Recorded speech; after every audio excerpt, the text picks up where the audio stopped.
আসসালামু আলাইকুম। আপনারা সকলেই অবগত আছেন আমাদের দেশে পার্লামেন্টে ওয়াকফ সংশোধনী বিল যে বিজেপি সরকার নিয়ে এসেছে, সেই বিল নিয়ে সারা দেশব্যাপী আন্দোলন সংগঠিত করেছে বিভিন্ন সংগঠন, সমাজসেবী, বুদ্ধিজীবীরা, all India Muslim personal law board থেকে শুরু করে social democratic party of India. সারা ভারতবর্ষব্যাপী 500-রও অধিক জায়গাতে এর বিরুদ্ধে আন্দোলন সংগঠিত করেছিল। তাই আগামীকাল 2রা এপ্রিল পার্লামেন্টে ঠিক 12টার সময় এই বিল পেশ হতে চলেছে।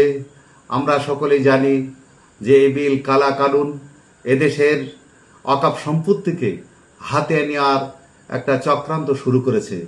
আমরা এই দেশের অর্থাৎ পশ্চিমবাংলার সমস্ত বুদ্ধিজীবী নাগরিকদের কাছে অনুরোধ করছি, আগামীকাল এর বিরুদ্ধে একটি ঐতিহাসিক প্রতিবাদ সভার আয়োজন করা হয়েছে।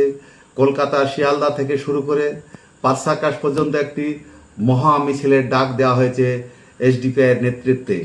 আমরা বিশেষ করে মুর্শিদাবাদ জেলা এসডিপিআইয়ের ক্যাডার, সদস্য, সমর্থক এবং বুদ্ধিজীবীদের এই মিছিলে সমাগত হয়ে কালা কানুনকে অর্থাৎ ওয়াকফ সংশোধনী বিল যে পার্লামেন্টে পেশ হতে চলেছে, সেই বিলের বিরুদ্ধে সমস্ত মানুষকে রুখে দাঁড়ানোর জন্য আহ্বান জানাচ্ছি।